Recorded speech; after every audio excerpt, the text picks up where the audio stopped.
Hello, Giants fans, and welcome to a new edition of the Valentine's Views podcast here on Big Blue View Radio, part of your SB Nation family of podcasts. Please like, share, and subscribe if you're watching us on YouTube, and subscribe wherever you listen to podcasts across the Big Blue View Radio network. All right, Giants fans, last week for our Friday show, we did a mailbag edition of the podcast. And that's what we're going to do again this week. There are so many questions, dozens and dozens of questions that have come into the Big Blue View mailbag. And I thank you guys for all of those. Please remember, if you do have a question and you're not sure where to send it to bigblueview@gmail.com. And I'll try to answer it either in our weekly Saturday mailbag or perhaps here in the podcast or during the podcast in a mailbag edition of the show. And this week, as I said, there's so many questions, good questions, many of them, that I can't get to all of them in the weekly Saturday written edition of the mailbag that appears at bigblueview.com. So what I thought I would do is once again do a mailbag edition of the podcast, and we're going to limit this edition of the show to some 2024 NFL draft related questions. There will be a couple draft related questions answered in the Saturday mailbag as well, but the bulk of those will be right here on this show, which I will also drop into the written edition of the mailbag as well. So let's get started, Giants fans. I'll get to as many of these as I can while trying to keep the show to a somewhat reasonable length here. So first question comes from Robert Lepanto. Robert really doesn't ask a question. He sort of makes a statement, but I will offer my thoughts on it anyway. Robert says, J.J. McCarthy seems like a Joe Schoen type of guy, probably more so than the other available quarterbacks in the draft. Could see him trading back a few slots and then grabbing McCarthy. He has the same issues as Jaden Daniels with that questionable frame, although he does not put himself at risk to the degree Daniels does. Daniels is a kamikaze. Love his play style, but he'll get squashed if he does not tone it down in the NFL. Robert, I'm not sure what you see or what you think is a Joe Schoen type of quarterback. We haven't seen Joe Schoen draft a quarterback. He's only been the GM through two drafts now. I like McCarthy. I think that McCarthy, most analysts think McCarthy could be a better pro than he was a collegiate quarterback at Michigan because the Wolverines simply didn't ask him to do a whole lot at times. But I'm not sure what you're seeing that gives you the idea that he's a Joe Schoen type of quarterback. That said, I'm also not sure what you're seeing when you compare him to Jaden Daniels. Yes, they both have some mobility. Jaden Daniels is a much different animal, though, when it comes to the type of mobility that he offers.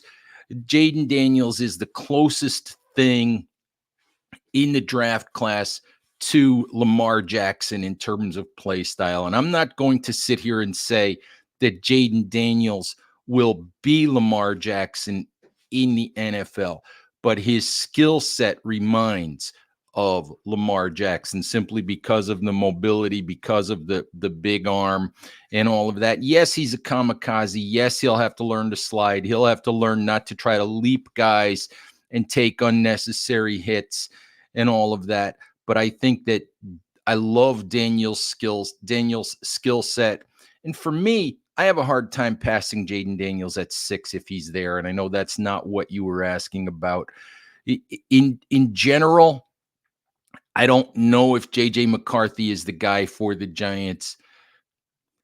I do know that that I would be okay with the Giants perhaps taking a wide receiver or Brock Bowers or whoever, or an offensive tackle if that's what they wanted to do at 6. and then using their 2 second-round picks and some other assets to trade back into the middle or late part of the first round for a quarterback. If McCarthy's the guy that they wanted, fine.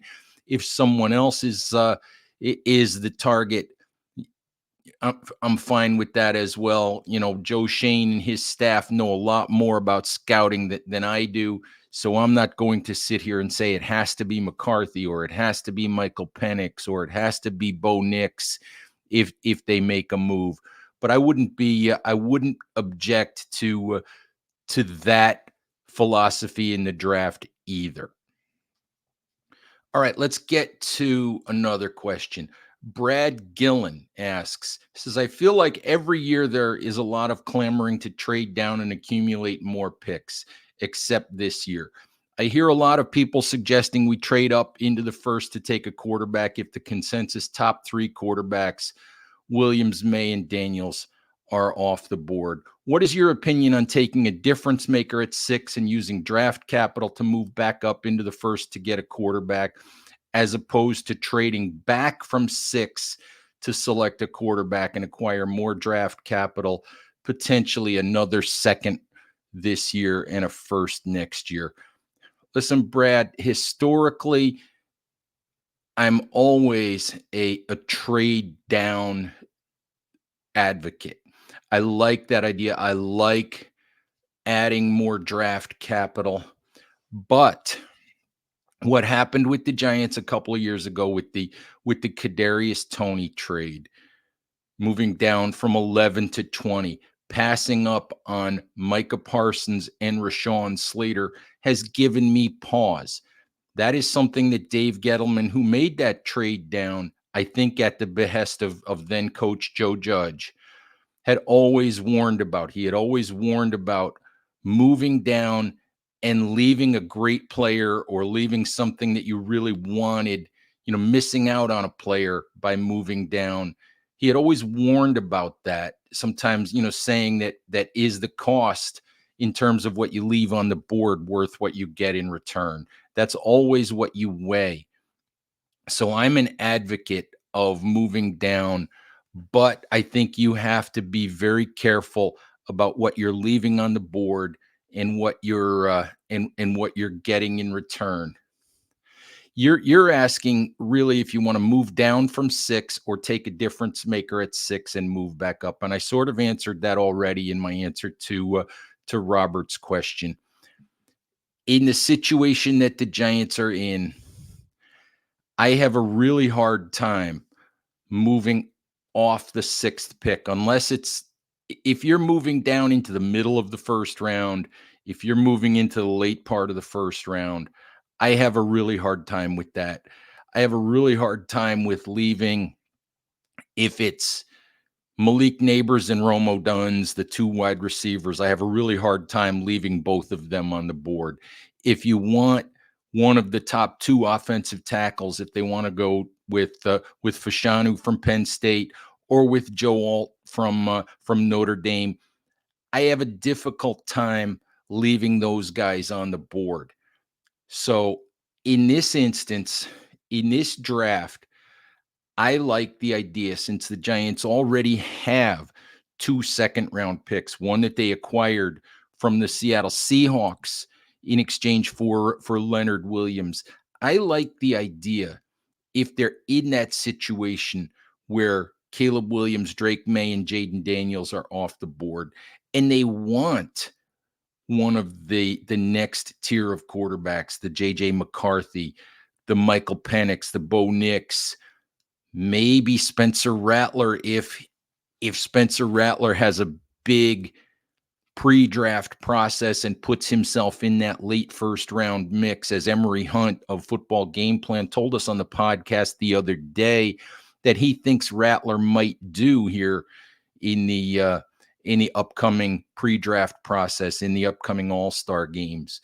I think that Rattler will be at the Senior Bowl in Mobile next week, and a lot of people are curious as to how he will perform. But I like the idea of getting a difference maker at 6, getting a weapon like Neighbors or Brock Bowers or O'Duns, or using that pick on the on whoever you think is the best offensive lineman, whether that's Alt or Fashanu or JC Latham from Alabama or whoever you think it might be, and then using that extra pick to move back up and go get the Michael Penix or the JJ McCarthy or whoever you think might be the potential long-term answer for you at quarterback.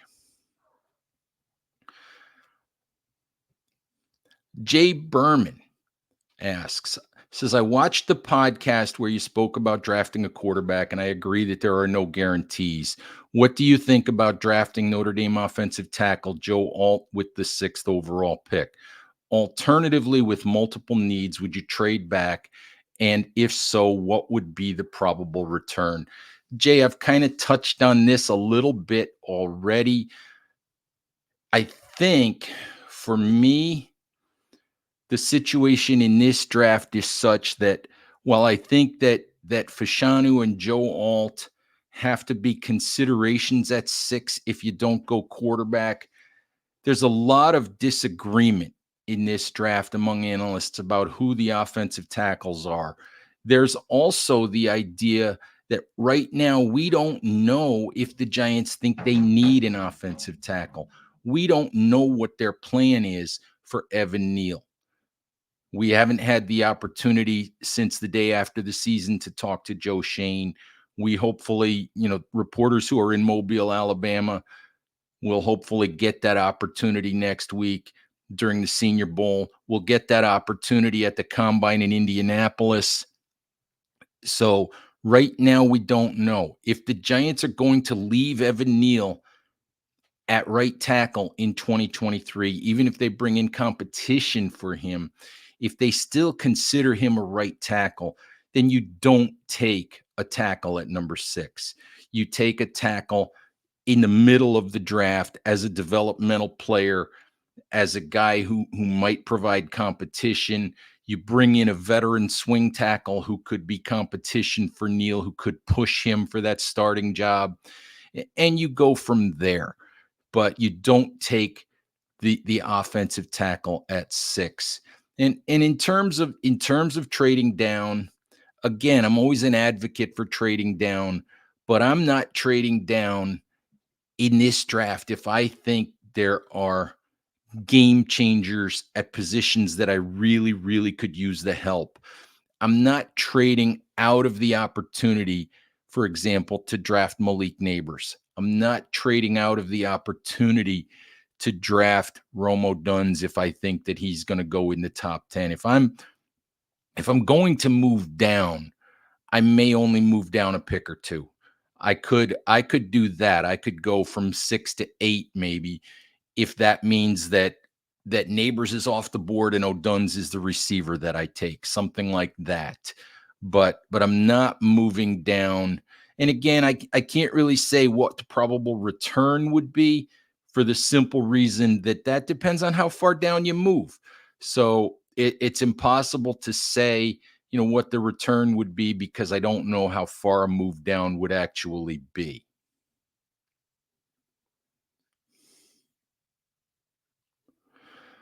All right, let's take a few more questions here. Jason Merrick asks, he says, and this is a fairly long question, fairly long sort of statement here from Jason. He says, in some of the mock drafts I'm seeing from respectable insiders, I see the Giants selecting one of the top 3 offensive tackles at 6. Despite the fact that the offensive line is perhaps the most pressing need, this doesn't seem like the most realistic option. Drafting an offensive tackle so high would mean Shane is ready to admit that he made a mistake drafting Evan Neal. Secondly, there have already been reports Neal is not moving to guard. And 3, this seems to be a fairly deep offensive line class. So Jason basically wants to know, if I think that the Giants will go wide receiver if the 3 quarterbacks in Williams, May, and Daniels are gone.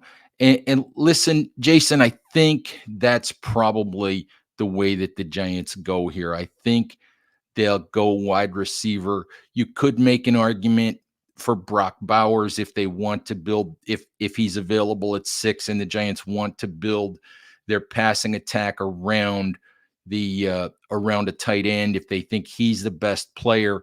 But I think wide receiver makes a lot of sense here.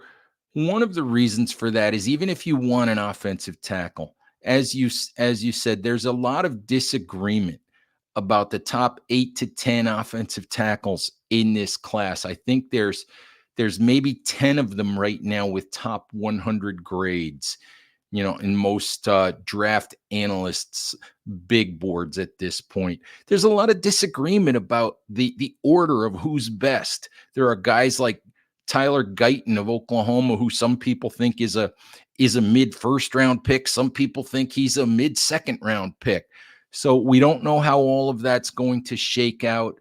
But I think the point is, if you want an offensive tackle you think can step in at right tackle, I don't think you have to get him at number 6.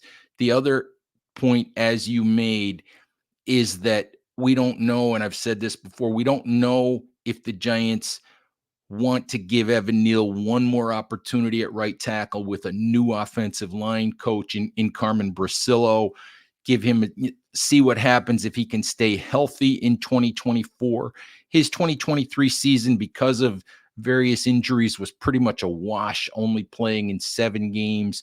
We didn't get to see, even from the early part of training camp when he suffered a concussion, we didn't get to see if the work he did last offseason would really translate, because he didn't get consistent snaps in training camp throughout the season. He never got consistent practice or game reps. Obviously didn't play well when he did get out there, but I think the Giants might lean toward allowing him to have one more chance. I don't know what reports you've seen. It's all been speculation to this point, Jason, because there's a difference between speculation and reporting that indicates this will or will not happen.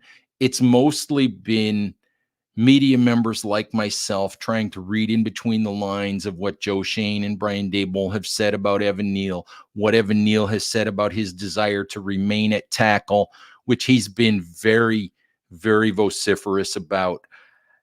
My gut feeling is that's what the Giants are going to do, is leave him at tackle. And in that case, you use the middle parts of the draft to upgrade the interior part of your offensive line. You look at the better guards in the class, and there are probably several of them that you could get on day 2 or early on day 3, guys who could come in and compete for jobs. So I think that's a very strong possibility. But I think for me right now, if you sit at 6 and none of the quarterbacks are there, then it feels like a wide receiver pick to me. Jeff Bergman says, I read your review of the quarterback situation in the Giants option, and I agree with you. One thing to add is that when Daniel Jones got his $160 million contract, he needed to become a guy who could make his teammates better, and that is not him. Given the options, I struggled to see how the Giants could go with the idea of drafting a day 2 or 3 quarterback who sits for a year before taking over. Do you think Schoen and Daboll would go into a critical 4th season with an unproven day 2 or 3 quarterback after a season of Jones and a guy who can win some games? With the clock potentially ticking, it seems like the choices are get a rookie who can start by midseason, or build the rest of the team and hope for a quality veteran free agent next offseason. Listen, Jeff, I absolutely think the Giants could go into next season with a day 2 quarterback, or a guy out of that second tier who they trade up into the later part of the first round for, whether it's McCarthy or Penix or Nix or whoever it might be. I absolutely think they can do that. We see again and again and again that you look at the top rated quarterbacks, and some of them work out, some of them bust. you obviously, if you think, one of those three guys is your franchise guy, you make your move to get that guy. But we see over and over throughout the league that you can get quality quarterback play. The San Francisco 49ers with Brock Purdy are a great example. The Minnesota Vikings, with all the years they've gotten good play from Kirk Cousins, who was a fourth-round pick, are another example. Jordan Love in Green Bay was picked, I think, 26th in the draft. So you don't have to get that guy, right at the very top of the draft. I absolutely think that the Giants could go that way. And the other part of that is, if the Giants don't win some games in 2024, Joe Shane and Brian Daboll might not get a year four. So I think that let's not count on a year four for Brian Daboll just yet. Let's look at what's best for 2023. The Giants are obviously intending to go forward with Daniel Jones in 2024 if he's ready. And look, if they draft a guy like Jaden Daniels at 6, or they trade back up and get a quarterback late in the first round, or are fortunate enough to have a guy that they want fall to them in the second round, if Daniel Jones doesn't play well in 2024, that guy could take over eventually. We'll have to see what happens. But yes, I absolutely think the Giants could go forward with Daniel Jones, or perhaps a placeholder veteran replacement, and a what you might consider in this draft a second tier option among the quarterbacks who are available. So I absolutely think that that's a possibility.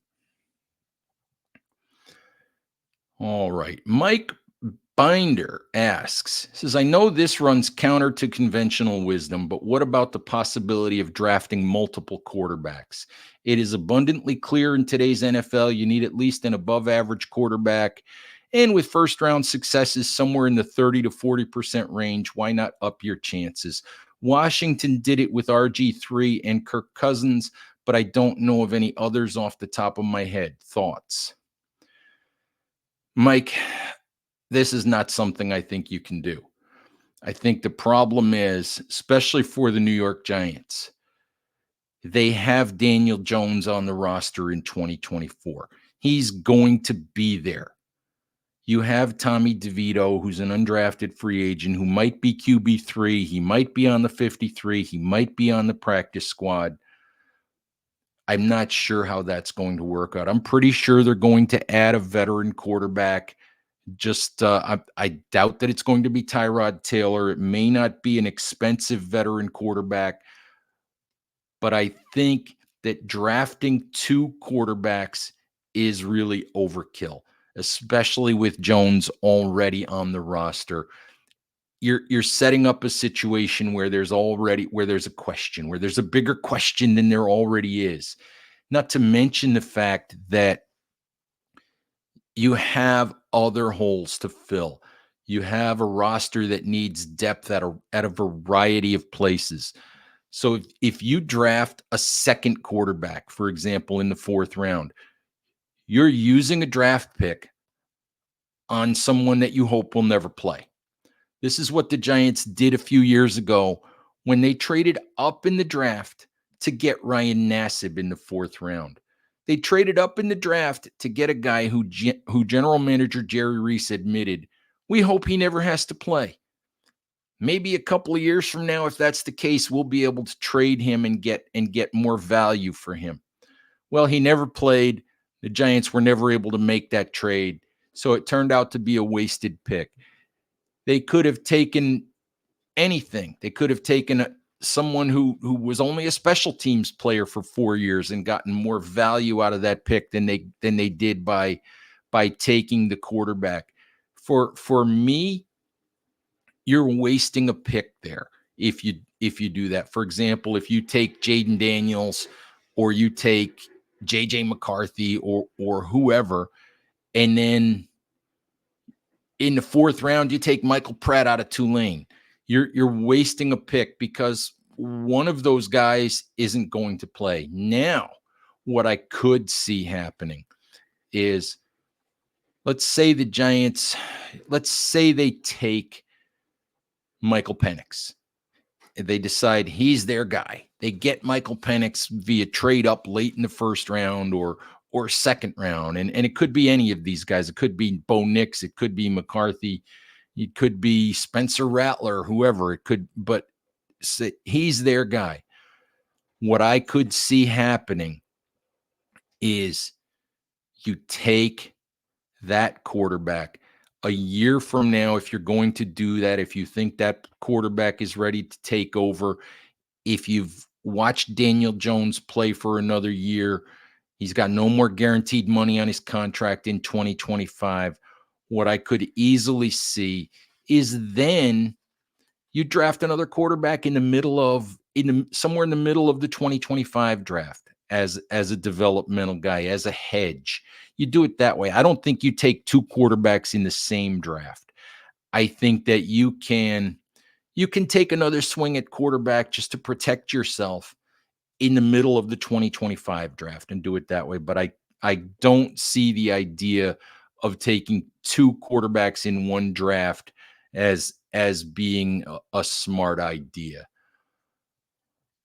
All right, I think we have time for one more question here. So let's take a question from Robert Biggerstaff, and Robert asks, said, I have always thought the best use of a team's first round pick is to get a game changer, someone who makes players around him better, almost regardless of position.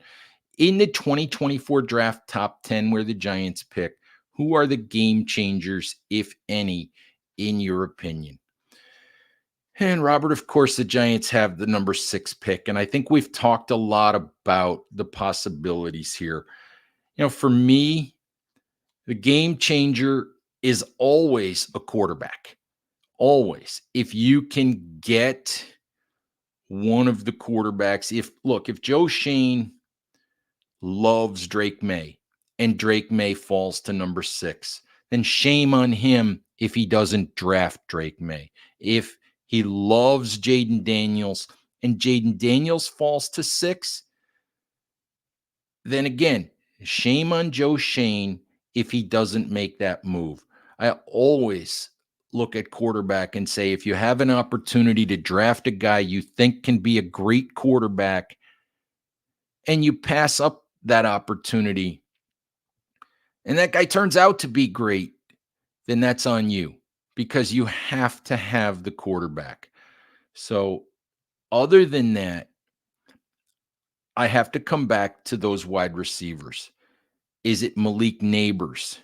Is it Rome Odunze? Marvin Harrison's not going to be there, but if by some miracle he happens to fall to number 6, then you have to do that. You have to take that player. I don't know if an offensive tackle for the Giants, a right tackle, I don't know that player would be a game changer at this point. Maybe Brock Bowers is a game changer. I'm not convinced at this point that there's a defensive player who is a game changer worthy of the 6th overall pick. There's no Sauce Gardner. There's no Derek Stingley. There's no Micah Parsons that I can see in this draft class. So for me, I think it's quarterback or the best receiving weapon that you think is on the board available at number 6. That would be the choices for me as potential game changers for the Giants in this upcoming draft. All right, I think that's a wrap for today, Giants fans. Thank you as always for listening. Please stay safe out there. Take care of each other, and we'll talk to you soon. Bye-bye.